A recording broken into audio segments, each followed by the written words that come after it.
묵상 기도 드림으로 주일 오전 예배 시작하겠습니다.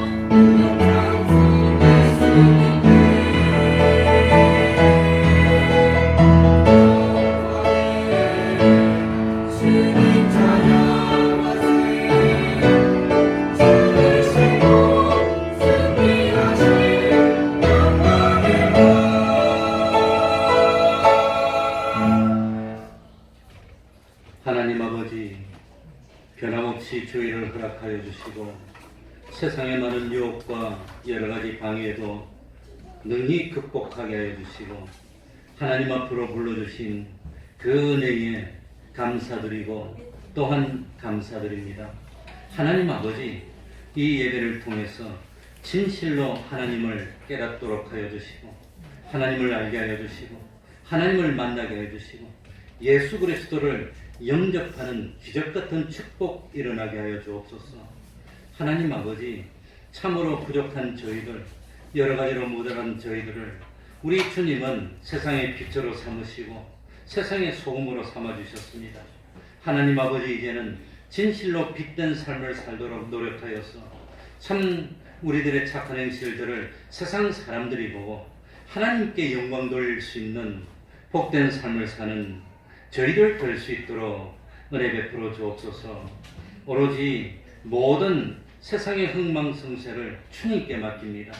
하나님 주시는 모든 현실들은 우리가 구원을 이루기에 최고로 좋은 현실인 줄 믿습니다. 어떤 현실이 오더라도 그 현실 속에서 믿음을 지키고 하나님을 기쁘시게 하고 하나님을 영원롭게 하며 세상 사람들에게 이 주님의 사랑을 나타내는 그런 참 복된 저희들 다 될 수 있도록 하여 주시고 우리 태평동 교회가 하나님 주신 그 사명 감당하기에 부족함이 없도록 하여 주옵소서. 말씀으로 찾아오실 때 영접하고 구원의 도리를 깨닫는 기쁨 누릴 수 있도록 하여 주옵소서. 하지만 육신이 있는 저희들 세상에 살면서 선을 행하다가 피곤을 느끼고 낙심치 않도록 하여 주시고 하나님과 교통하는 기쁨, 하나님께 기도하여 응답받는 기쁨 누릴 수 있도록 은혜 베풀어 주옵소서. 주님의 이름으로 모인 곳곳마다 하나님의 은총이 함께하여 주시기를 바라며 예수님의 이름으로 기도하옵나이다. 아멘. 다 같이 자리에서 일어나셔서 찬송가 86장입니다.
주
전능하사 천지를 만드신 하나님 아버지를 내가 믿사오며 그 외아들 우리 주 예수 그리스도를 믿사오니 이는 성령으로 잉태하사 동정녀 마리아에게 나시고 본디오 빌라도에게 고난을 받으사 십자가에 못 박혀 죽으시고 장사한 지 사흘 만에 죽은 자 가운데서 다시 살아나시며 하늘에 오르사 전무하신 하나님 우편에 앉아 계시다가 저리로서 산자와 죽은 자를 심판하러 오시리라. 성령을 믿사오며 거룩한 공의와 성도가 서로 교통하는 것과 죄를 사하여 주시는 것과 몸이 다시 사는 것과 영원히 사는 것을 믿사옵나이다. 아멘. 자리에 앉으셔서 찬송가 214장입니다.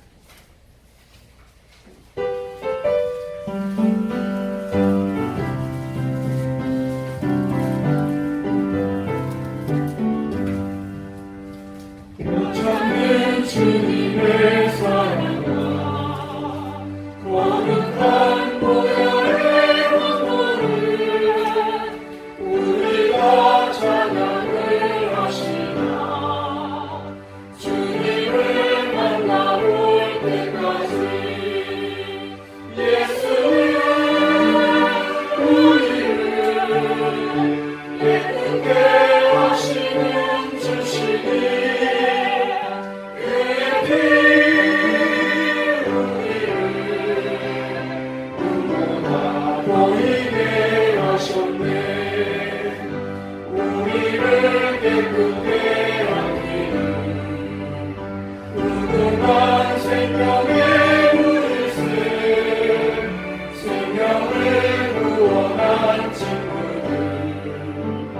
하나님 찬양을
교동문 29번입니다.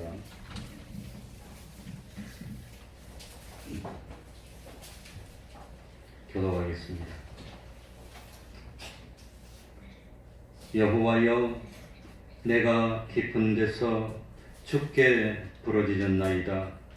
주여 내 소리를 들으시며 나의 간구하는 소리에 귀를 기울이소서. 여호와여, 주께서 죄악을 감찰하실진대 주여 누가 서리까. 그러나 사위와 심이 주께 있음은 주를 경외케 하심이니이다. 나 곧 내 영혼이 여호와를 기다리며 내가 그 말씀을 바라는도다. 가속군이 아침을 기다림보다 내 영혼이 주를 더 기다리나니 참으로 가수꾼의 아침을 기다림보다 더하도다.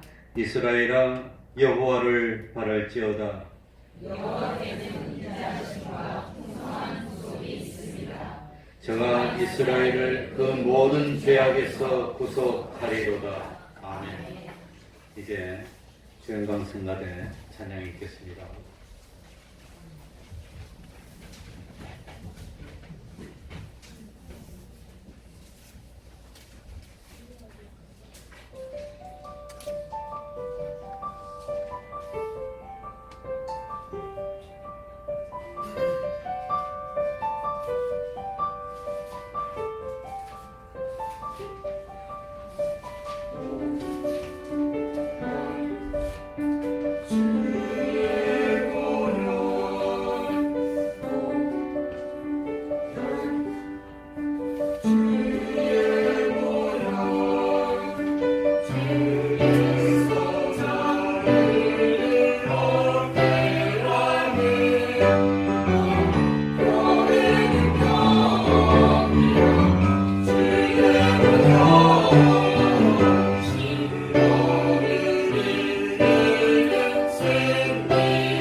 이 시간에는 김재란 집사님 우리를 대표해서 기도해 주시겠습니다.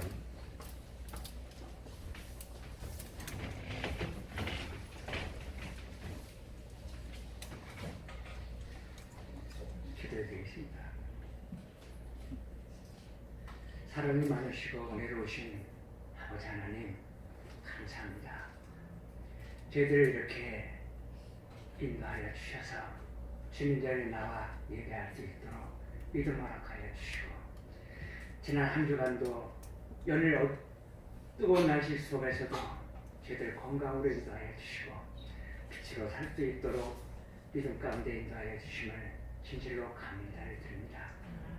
아버지 하나님, 그러나 저희들 하나님 앞에 회개하오니 이 시간 우리의 기도를 들으시고 우리의 죄를 용서하여 주시옵소서. 언제나 말씀 가운데 순종하기를 원하고 말씀이 열매를 맺기를 원하지만 우리의 욕심과 아버지 하나님 우리의 지혜로 말미암아 어두운 세상과 타협하며 살아왔던 저희들임을 이 시간 고백합니다. 언제나 하나님 말씀과 세상과 싸울 때에 저희들 주의 말씀이 승리할 수 있도록 우리에게 믿음 허락하여 주시옵시고, 그 말씀 가운데 열매 맺어서 갈 수 있는 아버지가 저희들이 될 수 있도록 도와주시옵소서. 너희는 세상의 빛이고 소금이라고 했습니다. 아버지 하나님, 주님의 자녀로서 이 땅에 어두움을 밝히는 빛이 되게 하여 주시옵소서. 이 썩어가는 세상 속에 아버지 하나님 반부대 역할을 감당해 나는 소금의 역할을 감당하기를 원합니다. 세상은 날로 어두워지고 악하여지며 믿는 사람들을 넘어뜨리기 위하여 악자 하나님 뜻있습니다.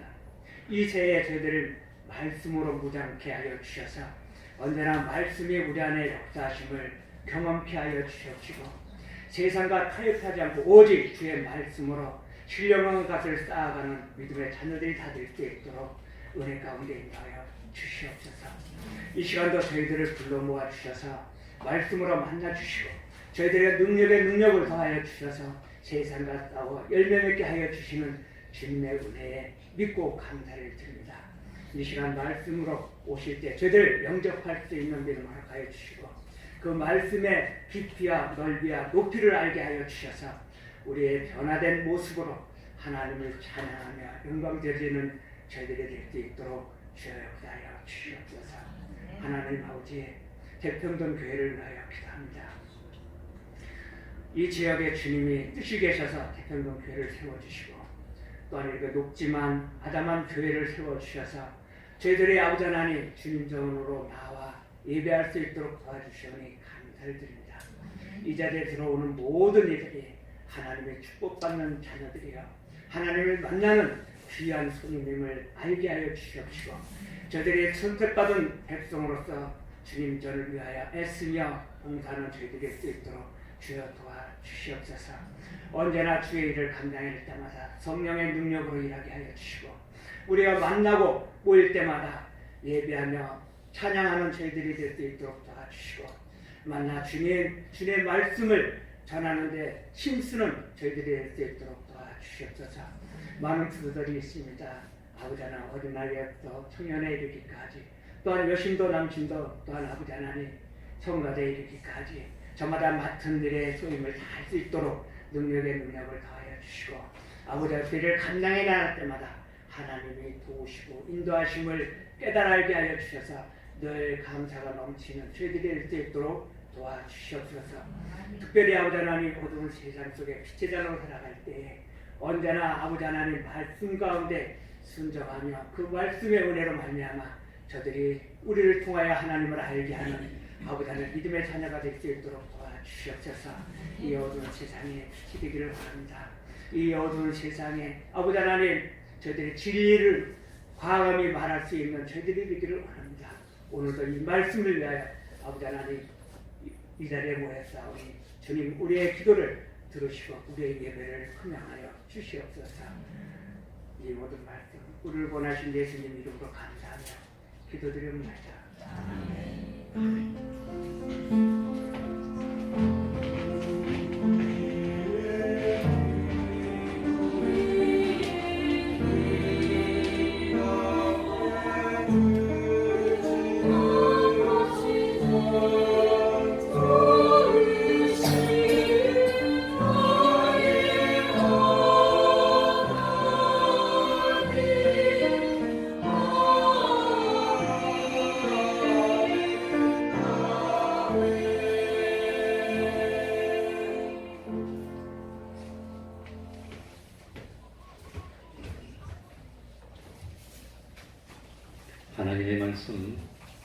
마태복음 5장 14절입니다.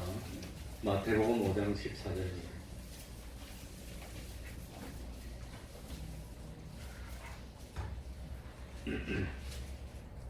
마태복음 5장 14절입니다.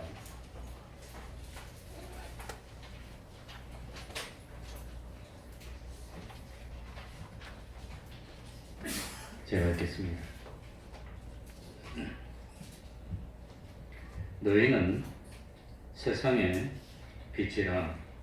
산 위에 있는 동네가 숨기우지 못할 것이요, 사람이 등불을 켜서 말 아래 두지 아니하고 등경 위에 두나니 이러므로 집안 모든 사람에게 비치느니라. 이같이 너희 빛을 사람 앞에 비치게 하여 저희로 너희 착한 행실을 보고 하늘에 계신 너희 아버지께 영광을 돌리게 하라. 아멘.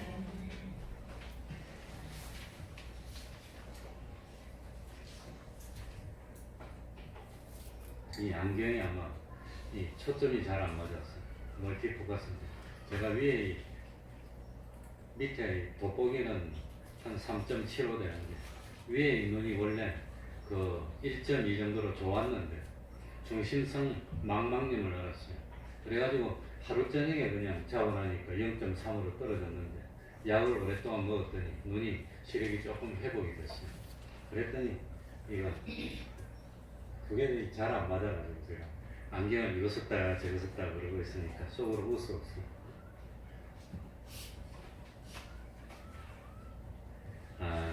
빛의 기능, 빛의 목적은 빛을 비추는 것입니다.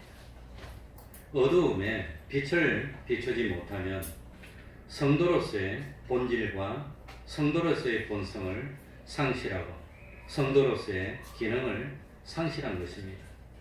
믿는다는 이름을 가지고 있지만 예수님을 믿는 성도의 본분을 하지 못하는 사람은 불신자로서 세상에서 성공한 삶을 살지 못하고 성도로서의 기능도 하지 못하고 세상 속에서도 무용지물이고 교회에서도 무용지물이 되고 마는 것입니다. 이런 사람들은 자기가 세상에 속한 사람이 아니라고 생각하면서도 그리스도 안에서의 삶을 살지도 않습니다. 그러니 참으로 믿는 모습을 나타내는 우리가 되어야 되는데 믿는 것도 아니고 믿는 것 같지만 안 믿는 것도 아닌 그것이 가장 비극적인 사람입니다. 필요하면 성도로 행세를 하려고 하면서도 어떤 경우에는 불신자처럼 행세를 합니다. 빛을 드러내어서 불리하다 싶으면 등불을 덮어버립니다. 반응이 좋지 않을 것으로 여겨지면 짠맛을 감추고 설탕처럼 행세를 하려고 합니다. 그러나 성경에 보면 빛의 성질은 숨겨질 수 없다는 데 있습니다. 주변의 사람들에게도 직장의 동료들에게도 여러 사람에게도 어디 있어야든지 밥을 먹을 때나 공원에서나 물건을 살 때도 우리는 언제 어디서나 성도다워야 하고 예수님의 제자다운 모습을 보여야 합니다. 제가 가장 보람을 느끼는 것 중에 하나도 동료 목사님들하고 식당에서 밥을 먹었는데 뭐 한 말도 안 했는데 와가지고 목사님이냐고 물어보면 그때가 제일 기뻐요. 뭔가 좀 달랐다는 겁니다. 성도로서, 목사로서. 우리는 세상의 소금이고 세상의 빛입니다. 가만히 생각해 보니까 참 부족한 나고 모자라는 나고 세상에서 모든 것이 형통할 때도 있지만 그렇지 못할 때도 있고 어려움을 겪을 때도 있는데 그런 때도 세상에 뭐라 말입니까? 빛이라고 하는 겁니다. 그런 때도 빛입니다. 그래, 우리의 사람됨, 우리의 인격, 우리의 삶을 통해서 세상을 비추어야 합니다. 세상을 하나님께로 인도해야 되고 세상이 잘못 가고 있음을 경고해야 합니다. 세상에 빛이 되는 것이 우리의 위치고 우리의 사명인 것입니다. 이걸 믿습니까? 예수님을 믿고 따르는 우리들에게 두 가지 사명을 주었는데 하나는 소금의 사명입니다. 하나는 빛의 사명입니다. 성도는 세상을 등지고 살거나 세상에 도피하여 사는 사람이 아니라 적극적으로 이 세상 한가운데서 살아야 하는 사람들임을 깨닫게 하는 말씀입니다. 썩어져가고 냄새나는 세상에서 소금으로 살고 어둡고 캄캄한 세상에서 빛으로 살아야 하는 겁니다. 소금은 조용하고 은밀하게 자기를 녹이면서 역할을 하지만 빛은 밖에서 자기를 드러내고 밝히면서 역할을 하는 것입니다. 빛은 그 속성상 숨겨질 수가 없습니다. 창세기에 보면 하나님께서 천지 창조를 하실 때 제일 처음으로 창조한 것이 뭐였죠? 빛이었습니다. 이렇듯 빛은 창조의 시발이었고 맨 처음이었습니다. 예수님 자체가 빛이라고 말씀했습니다. 요한복음 9장 5절입니다. 내가 세상에 있는 동안에는 세상의 빛이로라. 예수님이 빛입니다. 요한복음 8장 12절 예수께서 또 일러 가라사대 나는 세상의 빛이니 나를 따르는 자는 어두움에 다니지 아니하고 생명의 빛을 얻으리라. 그러니까 이 성경 가운데 특별히 요한복음을 통해서 예수님 자신이 빛이라는 사실을 밝혔습니다. 이 빛은 예수님입니다. 또 예수님은 곧 길이요 진리요 생명이기 때문에 바로 이 빛은 우리가 나갈 길이고 진리고 생명의 빛입니다. 이 빛은 우리 인생이 가야 할 길입니다. 그 길은 진리로 된 길입니다. 우리를 영생으로 이끌어주는 길입니다. 우리는 세상 속에서 빛으로 존재해야 합니다. 우리가 세상에서 빛으로 존재해야 한다는 것은 캄캄한 어두운 세상 속에 살면서 어두움을 몰아내야 될 사명이 있다는 것입니다. 그래서 에베소서 5장 8절에도 너희가 전에는 무엇이었더니 어두움이었더니 이제는 주 안에서 빛이라 빛의 자녀들처럼 행하라고 말씀했습니다. 많은 성도들이 세상과 다르게 되는 것을 피하려고 합니다. 세상과 다른 것 때문에 세상의 주목을 받고 덜추어 나타나는 것을 몹시 부담스러워합니다. 그러나 자기가 성도인 것을 숨기는 것은 빛의 사명을 포기하는 것입니다. 예수님은 우리에게 너희는 세상의 빛이라고 그랬습니다. 저 산속의 빛이 아니고 많은 세상 사람들이 사는데 빛이라고 그랬습니다. 분명히 우리가 어디에 살아야 되느냐는 위치를 가르쳐 주셨습니다. 빛은 뭘 의미하느냐? 심판을 의미합니다. 빛은 심판입니다. 어두움에 대한 심판입니다. 빛이 있으면 어두움은 필연적으로 물러가야 합니다. 빛 앞에서 모든 어두움은 노출됩니다. 그래서 진리 앞에서 거짓은 노출되기 마련입니다. 진실된 사실 앞에서 위선은 노출될 수밖에 없습니다. 빛의 고유하고 독특한 역할이 무엇입니까? 어두움을 드러내는 겁니다. 빛이 없을 때는 어두움이 어두움인지 깨닫지를 못했습니다. 캄캄한 밤에 불이 켜졌을 때 드디어 내가 어두움 속에 있었다는 사실을 깨닫게 되는 겁니다. 그래서 예수님이 나의 생애에 들어오기까지 내가 어두움에 살고 있다는 사실조차도 모르고 살았지만 예수님이 나의 생애에 들어오면 그 동안의 나의 삶이 얼마나 어두움이었고 허무와 죽음 속에 있었고 잘못된 삶이었는가 하는 것을 알게 되는 겁니다. 이게 빛의 역할입니다.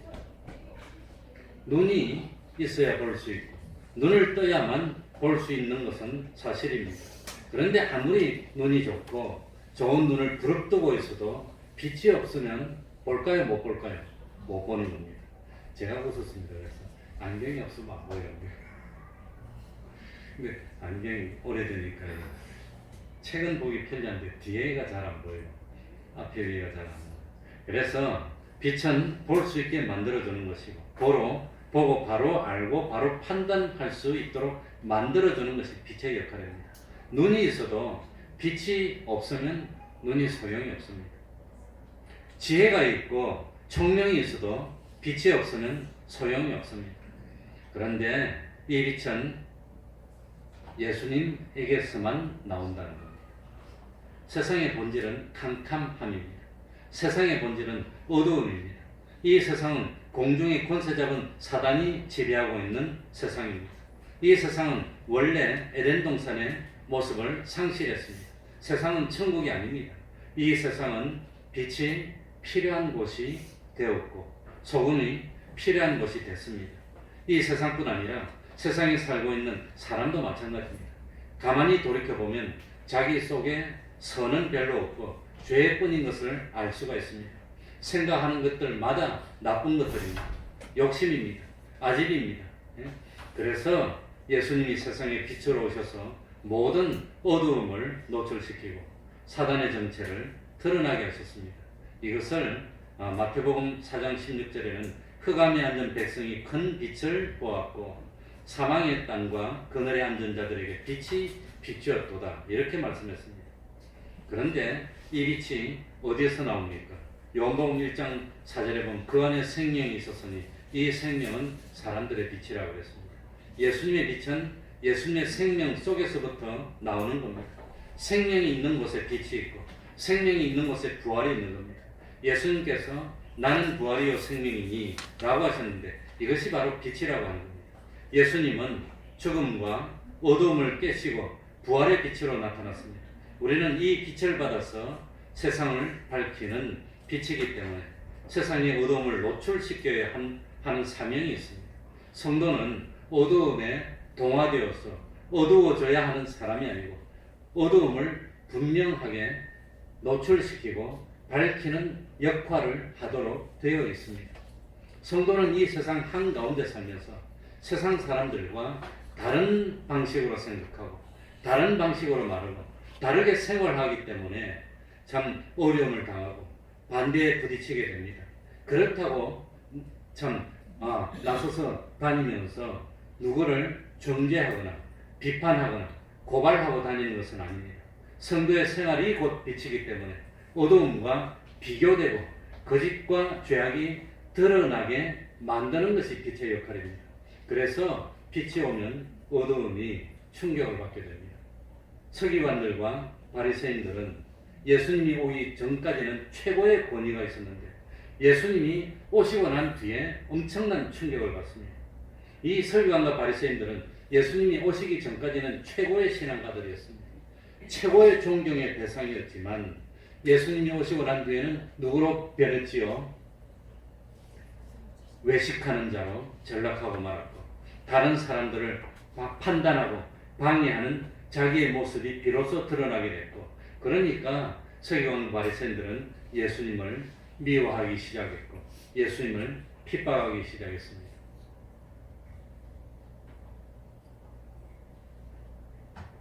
제일 우선 말은 어머니는 소원이 뭐냐면 우리 아들, 딸들이 예수 잘 믿는 사람이 되는 거라고 그걸 말합니다. 그래서 기도할 때마다 우리 아들, 딸이 예수를 정말로 잘 믿게 해달라고 열심히 기도를 하는데 마침내 기도의 응답이 돼서 아들이 예수를 믿게 됐어요. 정말 믿게 됐어. 그래가지고 교회 나가면서 봉사를 하기 시작하고 열심을 내고 충성을 하기 시작하니까 부모가 당황하기 시작한다. 야, 적당히 하면 안 되니? 적당히 하면 안 되니? 그런다는 거예요. 그래서 진짜 신앙은 진짜가 아닌 가짜 신앙을 당황하게 만듭니다. 진정한 성도는 다른 사람을 변화시킬 만큼 충격을 줄 만큼 세상 사람들과 다른 질의 삶을 살아야 됩니다. 진정한 성도의 삶은 불신자와는 근본적으로 삶에 있어서 우선순위가 다른 겁니다. 시간을 사용하는 법도 다르고 물질을 사용하는 법이 다릅니다. 그러니까 자녀를 교육할 때도 예전에는 참 어릴 때도 좋은 대학, 좋은 배우자를 만나야 돼요. 좋은 직장에 취직하는 것이 그게 전부 다였는데 이제는 이것이 인생의 전부가 아니라는 사실을 진실로 깨닫고 하늘나라를 생각하게 됐고 심판을 생각하게 됐고 하늘나라에서의 영광까지도 생각할 줄 아는 사람으로 만드는 것까지도 생각하게 됐습니다. 주님을 알기 전에는 수단과 방법을 가리지 않고 돈을 벌고 높은 지위에 올라가고 권력만 지면 그것이 최고였는데 예수님을 만나고 빛을 발견한 후에는 영원한 가치와 영원한 상급을 바라보는 사람으로 바뀌었습니다. 그래서 행동이 변하고 말이 변하고 사람이 변해서 주위 사람을 놀라게 하는 사람이 놀라고 당황하게 만드는 것이 성도의 삶입니다. 과연 우리는 세상을 살면서 세상을 비추는 빛의 역할을 하고 있습니까? 아니면은 불 꺼진 등불입니까? 성도들이 빛을 비추면 어둠에 사는 사람들은 부끄러움을 느껴서 최소한의 잘못된 행동을 하더라도 성도들이 없을 때 해야 됩니다. 성도들은 세상의 빛이기 때문에 세상의 어두움은 성도 앞에서 부끄러움을 느낄 수밖에 없는 것입니다. 그래서 빛은 먼 미래와 우리의 나갈 길을 환하게 보여줍니다. 앞이 보이지 않는다면 스스로가 어둡기 때문입니다. 예수 믿는 사람의 빛으로 안 믿는 사람의 앞까지 볼 수 있게 만들어줘야 됩니다. 예수 믿는 사람 때문에 아직은 소망이 있다고 생각할 수 있도록 만들어줘야 됩니다. 이 어두운 세상에 소망이 있다면 예수 믿는 성도 덕분입니다. 기독교가 정신만 차리면 이 유일한 소망을 감당할 수 있습니다. 그래 오시다가 보셨는지 모르지만 우리 교회 입구에 보면 그 입구 앞에 그 뭡니까? 옆에 대문에 그 뭐라 그러죠? 현수막 그 사각형으로 된 것을 걸어놨는데 얼핏 보니까 그래도 세상의 소망은 교회입니다. 그래 돼 있습니까? 그게 교회의 역할이고 그게 우리 교회가 한 일이고 우리가 그렇게 돼야 됩니다. 그래서 나 스스로는 어둡지만 예수 믿는 사람을 보면서 내 갈 길을 찾을 수 있어야 됩니다. 이렇게 하는 것이 세상에 빛을 비추는 겁니다. 모름지기 만나는 모든 사람들에게 진실로 희망과 소망과 빛을 주는 사람이 되어야 됩니다. 이렇게 되면 세상에 참 다른 사람이 나를 만나는 것을 기대하게 되고 좋아하게 됩니다. 내 한 사람이 빛을 비추어서 나로 인해서 사람들이 희망을 갖게 되고 소망을 갖게 되어야 됩니다. 그런데 만나기만 하면 가슴이 답답해지고 마음이 어두워지고 왠지 모르게 부정적인 생각이 들게 되고 불만이 쌓여지는 사람이 그건 분명히 좋게 보여도 참 만나기만 하면 마음이 어두워지고 신앙이 흔들리고 불평이나 하게 되는 것은 그건 빛의 역할을 하는 겁니까? 어둠의 역할을 하는 겁니까? 어둠의 역할을 하는 겁니다. 그래서 제가 최근에 어떤 누구를 만나보니까 예전에는 같이 공부를 했는데 그동안 한 30년 지나는 동안 세상에 잘못 겪었는지 아무도 믿지 못하는 사람이 됐더라고요. 참 안타까웠습니다. 너무나 안타까웠어요. 어디 가지를 못했고 두렵고 겁이 나가지고 그러니까 어디 가자 그래도 혹시 누가 나를 해칠까봐 어디 가는지 미리 사전에 조사해야 되고 주소도 미리 알아주고 거기에 대해서 미리 하고 주변에 알리고 안 그러면 가지를 못하고 어떤 사람을 만나도 이 사람이 나를 어떻게 할까 불안해가지고 여러 사람이 있는 데서 만나고 자기를 노출시키지 못하는 그런 사람이 있는 걸 봤습니다. 얼마나 어두운 세상 속에서 어두운 삶을 살았나. 그러니까 누가 빛의 역할을 하고 있습니까? 그 사람을 만나기만 하면 마음이 밝아지는 겁니다. 그 사람을 만나기만 하면 세상을 긍정적으로 보게 되는 겁니다. 그 사람을 만나기만 하면 마음의 사랑이 싹 들고 하나님의 역사를 깨닫게 되는 이런 역할을 해주는 사람이 빛입니다. 그래서 참 15절에 보니까 우리 15절 한번 읽어보세요. 사람이 다 같이 읽겠습니다. 사람이 시작. 사람이 등불을 켜서 말 아래 두지 아니하고 등경 위에 두나니 이러므로 집안 모든 사람에게 비치느니라. 이 말씀 속에서 알아야 할 것 중에 하나가 뭐냐? 성도의 삶은 감출 수 없다는 겁니다. 다 알려진다는 겁니다. 어느 구석으로 도망가도 결국은 알게 되어 있습니다. 성도의 삶은 어두운 구석이나 숨겨진 부분이 없어야 합니다. 숨길 생각은 아예 하지 말아야 됩니다. 그래서 등불을 켜서 말 아래 두지 않고 어디 둔다 그랬죠? 거울 위에, 등경 위에 둔다 그랬습니다. 무엇을 숨기려고 하고 감추려고 하는 것은 무엇인가 떳떳하지 못한 것이 있다는 겁니다. 그래서 무엇인가 감추려고 하고 변명하고 이 사람에게 한 말 다르고 저 사람에게 한 말 다르고 하는 것은 벌써 어두운 구석이 있다는 뜻이고 이미 빛이 되지 못하고 있다는 뜻입니다. 그러니까 모든 부분이 공정해야 되고 또 모든 부분이 깨끗해야 빛이 될 수 있습니다. 나는 어디에서 살고 어디에서 어떤 일을 하고 있는지 떳떳하게 밝히고 살 수 있는 사람이 되어야 됩니다. 세상에 나쁜 일 하는 사람은 얼굴을 드러내고 합니까? 얼굴을 가리고 합니까? 얼굴을 가리고 합니다. 하도 한때는 자동차 운전만 하면 엉망이 나서 자동차 앞에 얼굴 사진 크게 붙이고 다니자고 그러더라고요. 그러면 나쁜 일 못한다고 법규도 잘 지키고.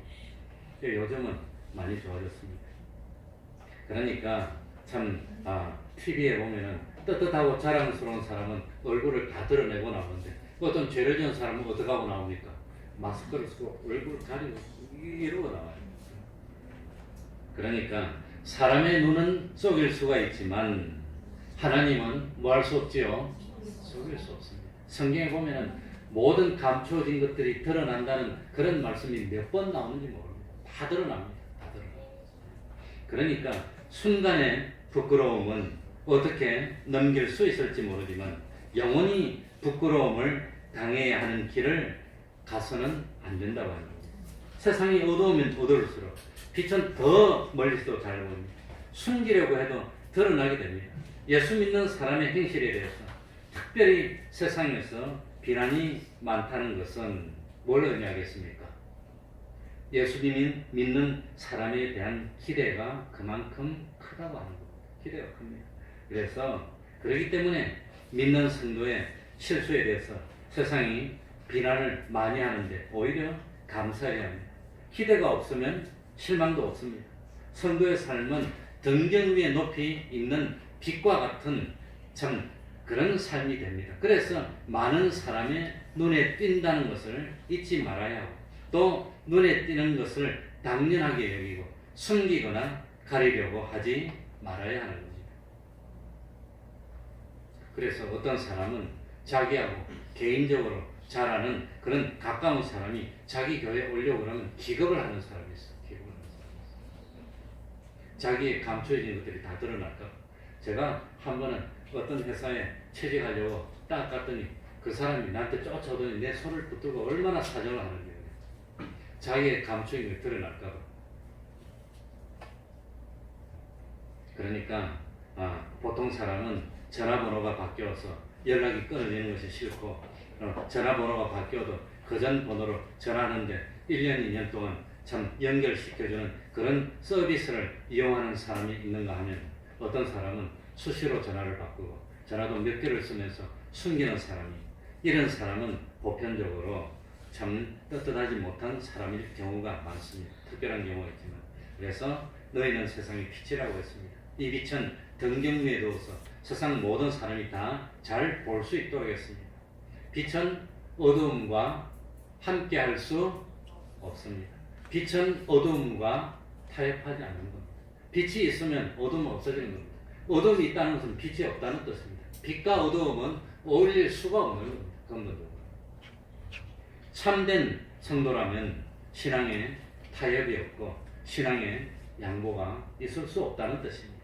어두운 죄악 세상과 비타협적으로 살아가다 보면 참 별스럽다는 말을 듣고 이거 뭐 양보할 줄 모르고 조화를 이룰 줄 모른다는 말을 듣지만 그 사람은 이 기독교가 무엇인지 모르는 사람입니다. 빛하고 어두움하고 착하게 섞이면 아름답게 됩니까? 섞일 수가 없습니다. 그래서 우리가 잊지 말아야 할 것은 예수 믿는 사람이라면 주위 사람들로부터 조금 고집 있다는 말을 듣는 것이 거의 마땅한 겁니다. 당연한 겁니다. 세상 사람들로부터 항상 좋은 말만 들으려고 하다 보면 신앙을 유지할 수가 없습니다. 나쁜 사람들에게 칭찬 듣고 좋은 말만 듣는 사람이라면 나는 나쁜 사람일까요? 좋은 사람일까요? 나쁜 사람, 속이는 사람, 거짓말하는 사람에게 욕을 먹는 사람이라면 그 사람이 성도입니다. 도둑질하고 속이는 사람들과 같이 있으면서 나는 도둑질을 하지 않으면 옆에 사람이 좋아할까요? 미워할까요? 그건 미워하는 겁니다. 그러니까 빛을 비추면 욕을 들을 수밖에 없습니다. 세상은 무엇이니까? 어둠이기 때문에. 그래서 참된 성도, 진실된 성도는 어두운 세상 사람들로부터 배타적이라는 말을 들을 수밖에 없다고 합니다. 그래서 참 비타협적이라는 말을 듣고 살지만 어떻게 죄를 짓는데 타협할 수 있습니까? 어떻게 참 범죄하는데 참 협조할 수 있습니까? 그럴 수 없다고 하는 겁니다. 그래서 그리스도인 성도는 부득불 불신자들로부터 좋은 소리를 듣지 못한다는 사실을 깨달아야 됩니다. 세상이 아무리 굽어도 우리는 굽을 수가 없습니다. 굽은 거하고 바른 거하고 타협하면 어떻게 되지요? 삐뚤어지게 됩니다. 세상 사람들이 전부 어둡게 살아도 우리는 굳굳하게 빛으로 살아야 하는 겁니다. 그래서 오만한 자의 자리에 앉지 말고 참 죄인의 길에 서지도 말아야 됩니다. 성도의 삶은 항상 깨끗해야 됩니다. 성도라고 하면 혀만 나오면 모두 먹어치우려고 덤비는 참 그런 사람이 되면 안 됩니다. 손만 닿으면 전부 다 가지려고 하는 그런 심보를 가지면 안 됩니다. 그래서 등불을 켜서